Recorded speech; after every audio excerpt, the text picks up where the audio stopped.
Welcome to Event Explorer. I'm Daniel Roth, creative director, event producer, and your host, taking you behind the scenes of the world's best events and festivals. Now, the Olympic Games are one of the most complex, most watched events in the world. Billions of people tune in, tens of thousands of people work on it. And for the host city, it's a massive undertaking, creatively, logistically, politically. And what we don't often hear about is what goes on behind the scenes to make it the world's biggest celebration and sporting event. Well, today's guest is Stéphanie André, and she worked on the Paris Olympics 2024 Games as head of sustainability and helped make the Paralympic Games more accessible, from the opening ceremony on the Seine to the way the athletes and attendees moved throughout the city. This is a different angle on the Olympics, not just the headlines and the highlights, but the design choices and the problem solving that made it more thoughtful, more inclusive, and more forward-looking. But if you enjoy conversations about how events are made and how they can evolve, follow us on Event Explorer, wherever you listen, and visit eventexp.org for more. All right, let's get started.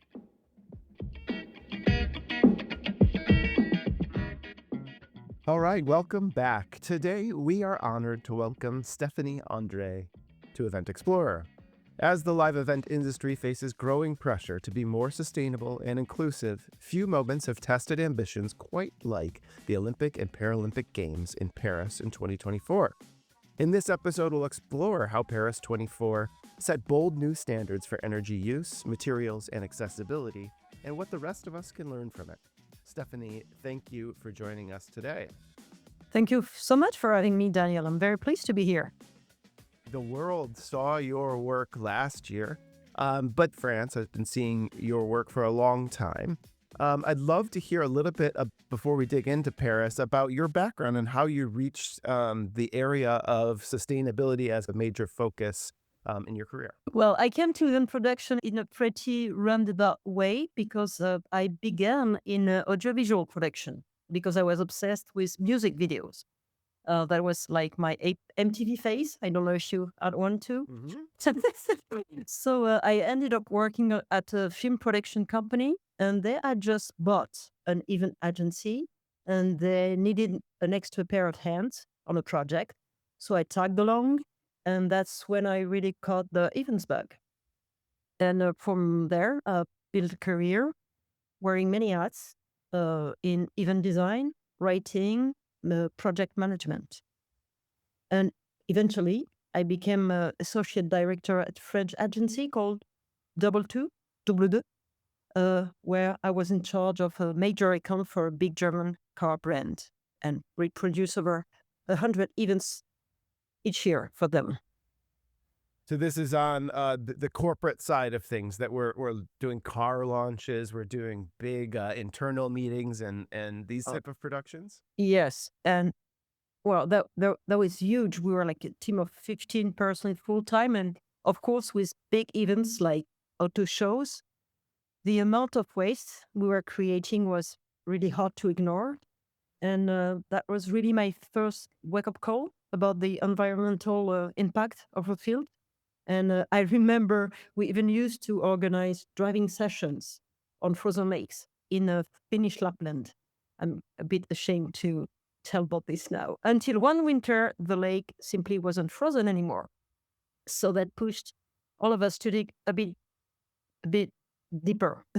So, and then I realized there were many levers to pull, and from eco design to planning ahead for second lives, waste management, and sustainable food policies. And also, at this time where I was making inquiries, I met lots of partners and suppliers who were involved in reducing our impact, and they were just as committed to preserving environment and transforming our profession as I was. So that really motivated me.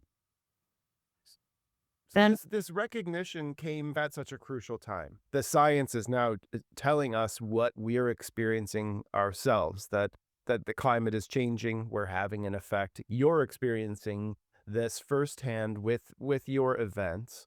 And as well, there's governmental push and also corporate push to make changes to help mitigate the impact that we have on the environment. And there is a necessary need to have temporary production. These things don't last forever, and there can be a very negative impact, even in our small way, or sometimes, we just saw like Glastonbury had 200,000 people there, and sadly you see the site afterwards, and Yep. there was trash strewn and a little bit of effort. There's the ecological impact, and then there's just the human impact of we can all do a little better, right? And So, there's also the reputational impact of it. sure. For Yeah, here we are talking about it. Both of us didn't go, and we're just saying, yeah, seeing the negative, which I'm sure is not the minds of the people that attended, or I'm sure that the event was actually a great success, but sure, those last few hours before they cleaned it up, just sure. And there's also all the topics of accessibilities that are very important for the impact relief to people and the image relief to people.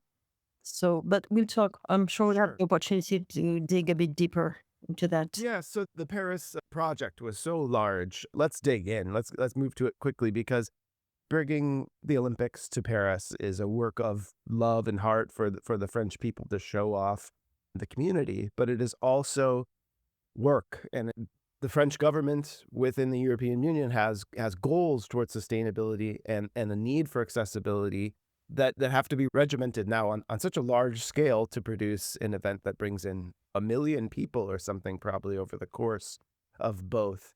So when the project turned to France, I'm sure you as an event expert were interested in participating with this. How did you first begin to get involved with the Paris 2024 projects? Well, we began to be involved with Paris 2024, I would say in 2016, when actually Paris committee revealed their competition logo. Was against LA at the time. And we were really committed to have more viewers than you, well, than the US. So we displayed all set up on the Arc de Triomphe. So that's when I first worked on the Paris 2024 project. But then I really became involved with events for Paris 2024 in around 2019.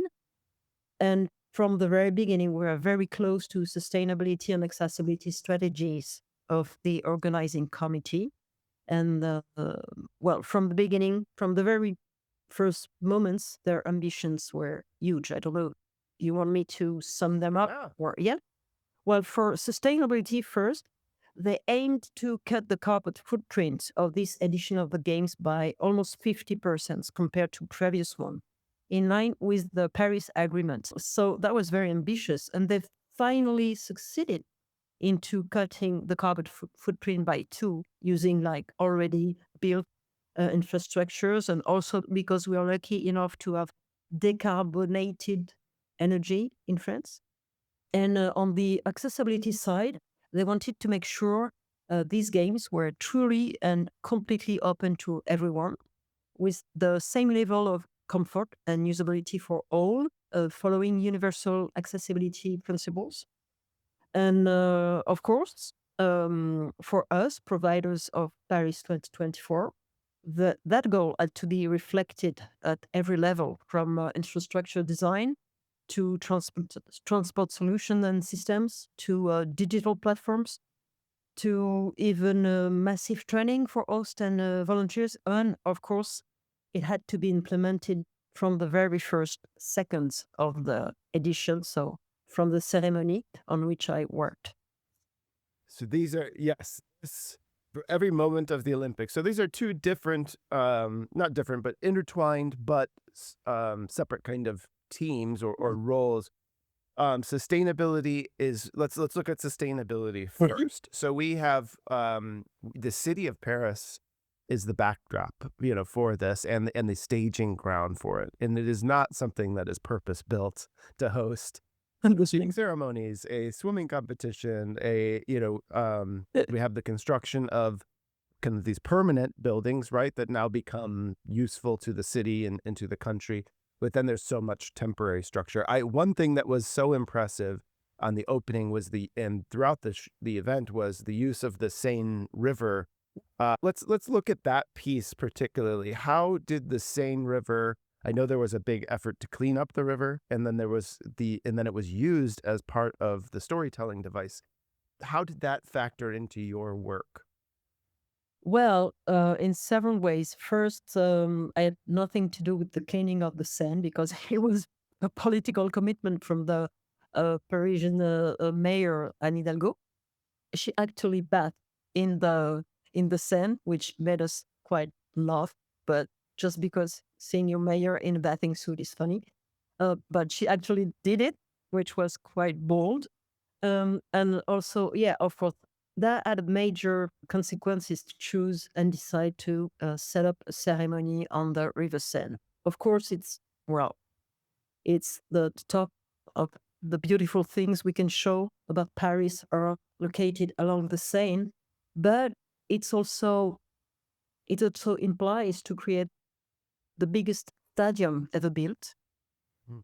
Well, meaning on for my part on sustainability not being very sustainable. Well, when you need to buy such a big stadium, it implies like lots of energy resources, for example, lots of materials, lots of transportations, lots of equipment. Okay, so we knew from the very start that the opening ceremony was not going to be the most sustainable of all, but we could do our best to reduce the impact. That's what we did. And also, on another part of sustainability, uh, a big part of my job was to study the artistic part of the show, each each piece by each piece, and to try to find alternative solutions to make them less impactful on the River Seine and the biodiversity, like the fish and everything. So there was a big study over biodiversity on the River Seine. But the major study we had was about energy Mm. and energy consumption. And when I read about, the work that you did, this took place over a long distance, and running cable and building generators was kind of the opposite of what you wanted to do. So was it that you tapped into local resources throughout the city and created partnerships in order to reduce that impact? So the stadium was two 12 kilometers long banks, okay? And the most of the work we did was like to create partnerships about energy consumption, because energy consumption is always one of the first issues we look at because it's such a Certainly. major driver of emission in our sector. And in event, we have a habit of falling back on generators as the easy solution. And we often create big and sometimes unnecessary redundancies just to stay on the safe side. So, as I told you, the stadium was like the banks of the Seine, basically. So it was transformed into a venue with mind blowing proportion. And that meant enormous and very varied energy needs. And just consider we had very low intensity power needs over a long period of time. And for technical crews, for example, for setting up everything, and much more intense peaks, like during rehearsal and live shows, but on very specific areas. So, on top of that, if you know the banks of the Seine, it's an historic area, so you don't have modern infrastructure ready to plug into. So, in many spots, the nearest power connection is really, really far away. So, connecting everything to the grid would have meant major civil engineering, which itself would have had a big carbon footprint. So we had to dive into the several options, and we compared extending low voltage line, using generator on fossil fuel, on biofuel, and so on. And this was done with the technical director, which is a great guy named Vianney. And in the end, we built a hybrid system combining grid connections. Sometimes we negotiated with private users along the river. That was not always easy to do because they're private users. They don't always necessarily like the idea of an opening ceremony, like being their neighbor. But we succeeded into negotiating this, and we supplemented the power grid with generators but only when strictly needed, and they all run on biofuel. So at the end, in numbers, about 79% of the long-term needs were met through the grid, and only 21% through generators. So that's, I think, a good result, which I'm quite proud of. Thanks to a partnership with the national company, we have a national supplier who is really into renewable sources, and that electricity, grid electricity, came 100% from renewable sources. So that's a win. I think that's a good win. That's something nobody knows about and nobody saw, but we know about. So we're quite proud of it. Yeah, congratulations. That's amazing. It really shows that the long-term work that is done by the city and the government can have more use. It can provide an economic engine. It draws the event back into the city rather than try to make it at a temporary place or to build new infrastructure. Here we have, we see the investment paying off in two ways. You know, I would imagine not trucking in 1,000 generators to do this saves a lot of money, right? And it saves Just manpower, time and labor. once. So it's not necessarily where we used to think of, oh, if we're going to go sustainability, it's going to get expensive because we've got to use all this new stuff. It seems like in this case, you proved that it doesn't have to be that way. Well, and I have other examples. Well, that's one of the specificity maybe of my approach to it.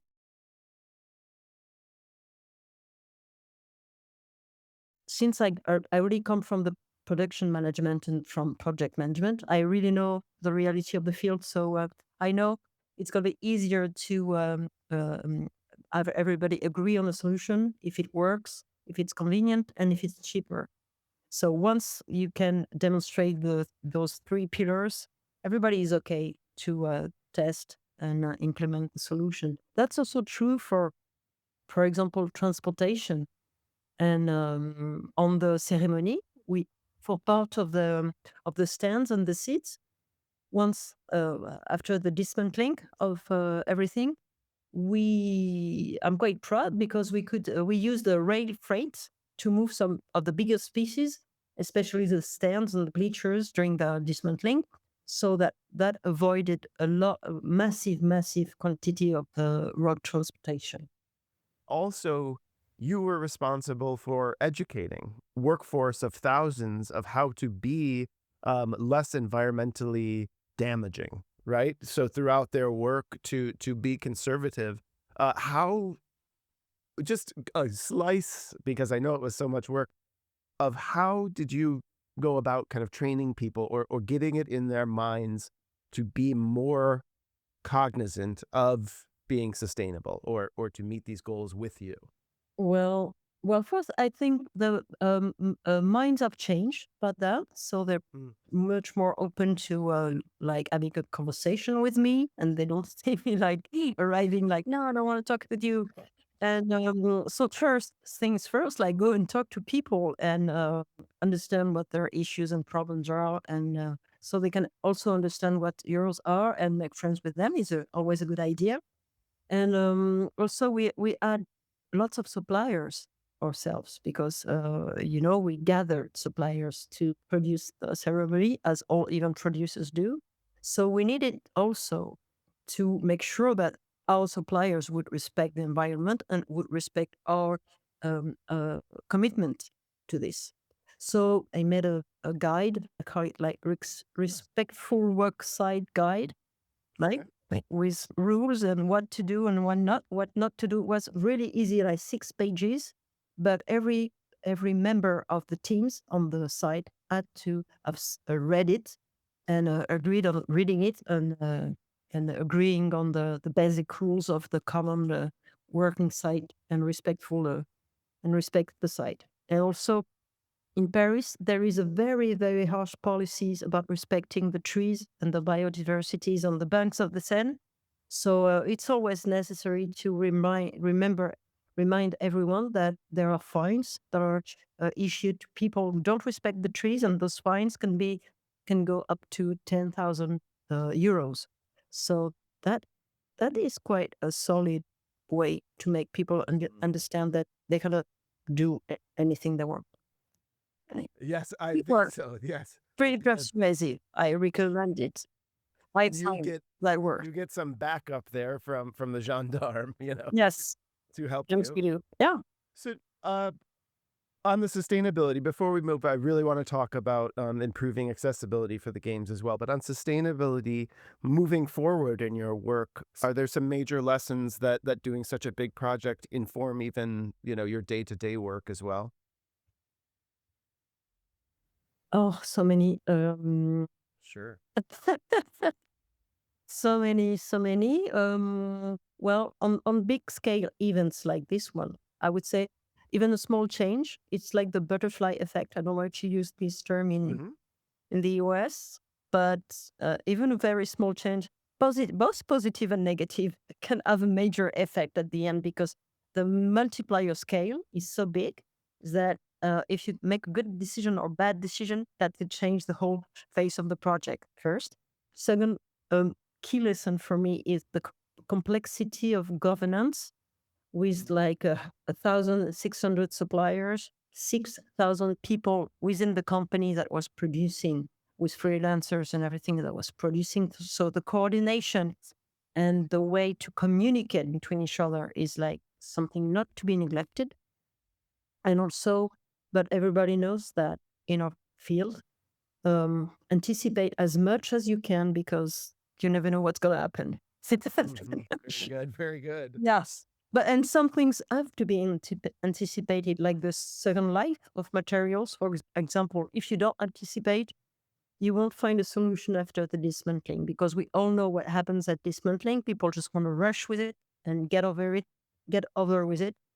And so, if you don't have a solution, if you don't have the on-site people to manage the second life, you're dead. It doesn't happen. It doesn't happen Uh, in AOST, that's for sure. One thing I heard you say earlier is as well in an earlier talk was about that sustainability as a practice doesn't need to get in the way of the show. That it can serve the event.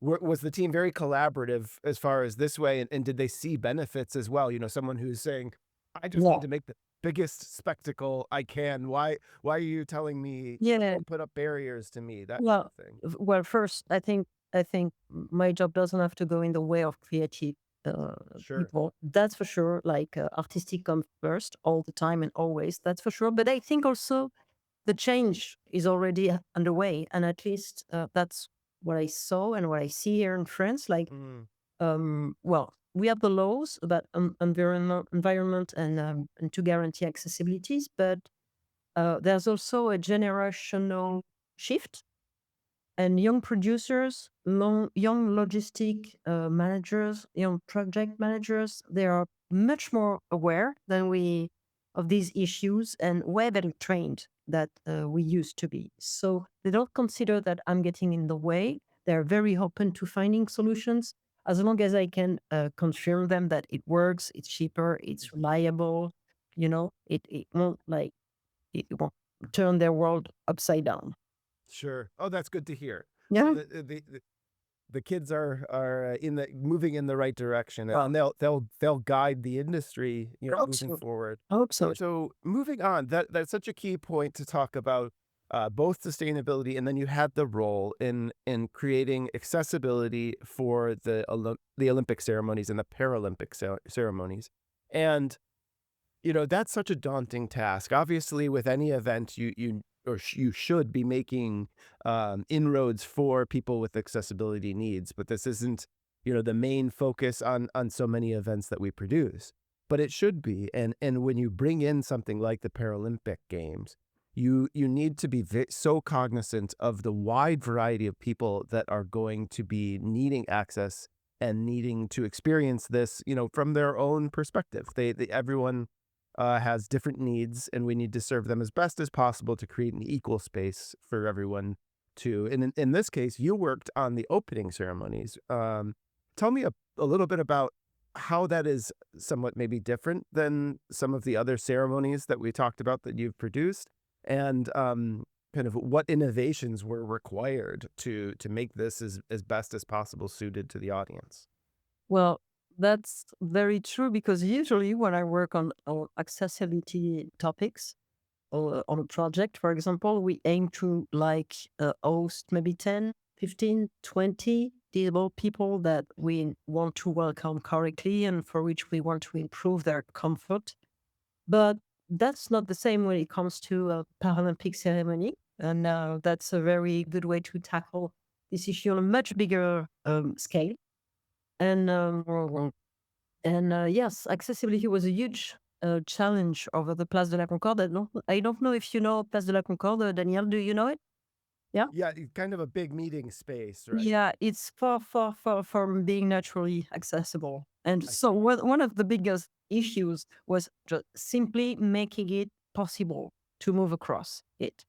So there was lots of discussions, and well, we were talking about budget a bit previously, and Mhm. that was also part of the conversations that we had because the decision that was made was quite expensive. So Paris 2024 decided, came up, and agreed on a very good solution that was covering the entire square with 13,000 square meters of temporary asphalt that was installed on a geotextile, Mm. so it could later be removed and reused, with 85% of it going back into circulation. So that was the first major challenge: was how are we going to make people be able to walk or drive their wheelchair on this Place de la Concorde. So that was the first decision. And thank you, Paris 2024, to have agreed in the solution because that made it so much more easy. But Amazing. yeah, um, so this So solution this is came. this was I'm just thinking I've been to Place de Concorde. This is cobblestone. These are curbs. This is not brand new purpose-built No, space. So what you're saying is you lay down a substrate that allows for no contact with that original ground and then some kind of leveling, self-leveling of this of massive course, space. because we need a comfortable, smooth, and mostly safe environment. Can you imagine if we have like one athlete out of 5 or 10 that stumbles upon cobblestones and everything? That's not working at all. So we needed safety for everyone, and that was not the only challenge because the drop-off area for the athletes that was located on the Champs Elysees, and we had nearly 5,000 athletes arriving by bus with all sorts of different like generations of vehicles. Sure. We have old buses in Paris too, and that we have very inconsistent drop-offs conditions, some with sidewalks, some without, with steps, with no steps.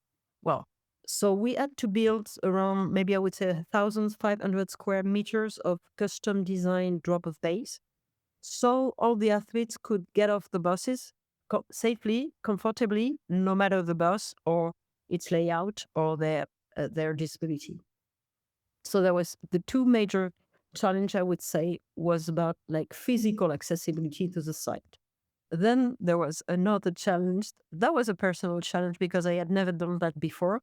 That was creating like the interpretation, the audio description of the whole ceremony for the Paralympic. And when you try to imagine like the 163 foreign delegations, like all the culture, the outfits, like cultural design, the flags to describe, and sometimes when you if you watch the ceremony again, you see some of the artistic sequences. You're like, how can I describe this? Like there are tons of people like dancing in white suits, like with canes and everything, and we had to describe it. So how do you start? Where do you start? So that was a massive challenge, and that was really very pleasant because thanks to the ears, we actually used the hearing materials that we use for technical crews of the Olympic ceremony.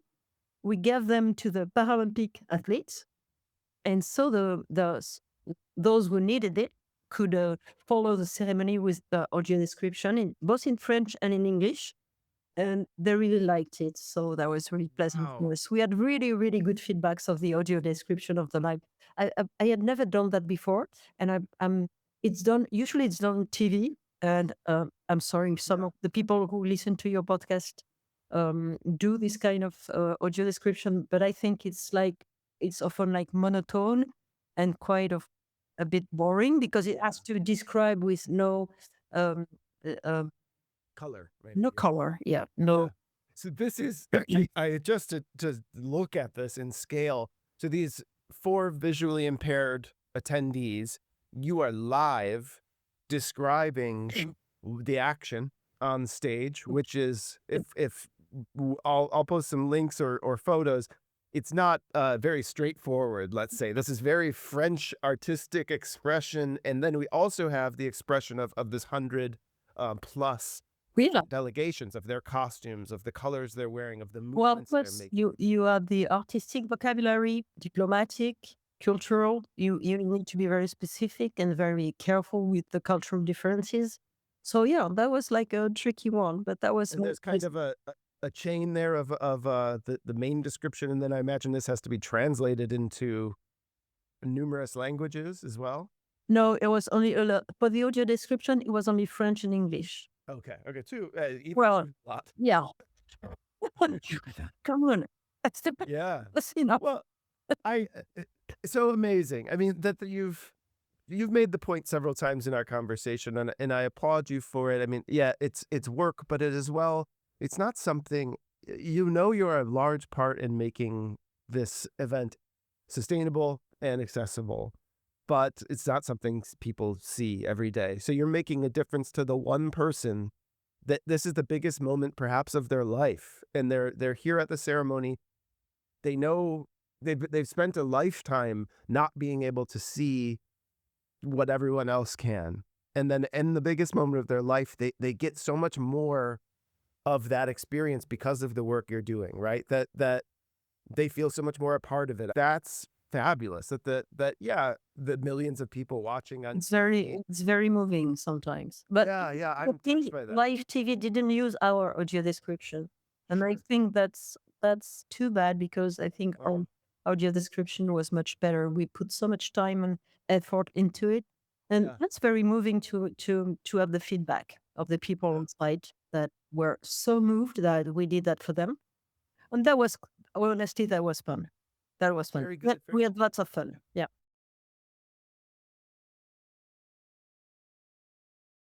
So as we discussed earlier, of about kind of lessons that you've taken away from this work on the accessibility side, are there lessons learned that now populate more work that you're doing in the future after having the opportunity to work at this scale? Mm, every single person with a disability has a they don't all have a different need, but Mm. there are specificities about like when you need to leverage the services and the offer first, you can realize that not all the countries are very of specialists in accessibility, and in many countries you can see athletes they're coming with wheelchairs that are fully destroyed. They don't have help buying their supplies and everything. So depending on the countries, some athletes are very well equipped and very advantaged compared to the others. Some are really they're like doing their own protheses and everything. So well, that's the first thing you see. And the second thing is I don't know, uh, accessibility comes in so many ways and forms that maybe you can download I've written a book about accessibility in events. That's the moment for the advertising. Okay. Yeah, very good. Okay. Yeah, maybe I can send you the link of the book. It's like I'd be happy to share. 96 pages of topics of accessibility in event industry. So there's so many things to think about and to take care about. But I think it's fun, and Yeah. I think it's also a very pleasant way to, for once, when you're not disabled, um, change your perception about things and put yourself into someone else's shoes. Like that helps us realize that, yeah, it's a good thing to take into good consideration. Yeah. What is the title of the book in French, and is it translated into English as well? Okay, in French, that's Accessibilité, l'ambition d'une expérience universelle. That would be accessibility, the ambition of a universal experience. Good, very good. Okay, please send me the link. I will definitely share it with this audience. Well, I need to mention that it's in French, but you will find perfect translators on the internet. Yeah, sure. Okay. Understood. Understood. So, and maybe this can be a inspiration to a publisher as well, that we need this, I think. No, And please don't hesitate. And if you need help for LA, don't hesitate to call me. I will tell all my friends that I'm Yes, the tell all your person friends. for this. So I just want to say thank you for sharing your story today. As we've talked about, you know, we see the big spectacle, we hear the news, we hear the goods and the bads, but we really don't always focus on such large events, on what it takes to give each person the correct access and the experience that we're all going for, and as well to that doing that can reduce our footprint, but it can also reduce our budgets, and Yep. it can. I Become think what you're talking about too, it brings the working team together. I think towards a goal, goals of less waste helps everyone. You know, from the accountants to the show production team. You know, is this really necessary? Just that one extra step of evaluating things. You know, is there a better material for this? Is there a better way to approach this that is more accessible to everyone? That is better to our planet? Especially as we're, you know, it's things like LA and Paris, we're coming into people's homes, in their neighborhoods, and invading them with what we like to do, which is host an event. So we should be as least damaging, you know, as possible, and maybe contribute more to them. Maybe make their city better through this. Yeah, So well, that's also the legacy part, but it's another topic.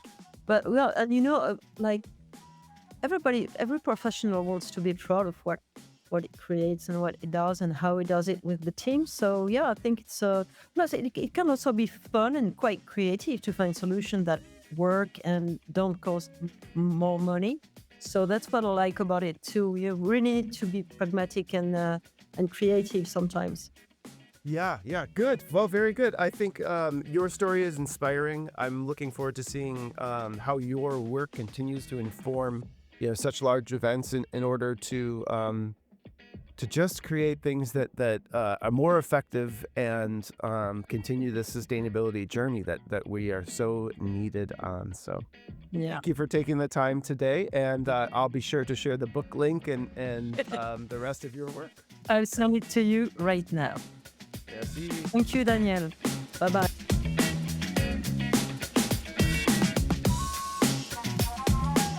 The Olympics are built to inspire, they're designed to capture the world's attention, and they do.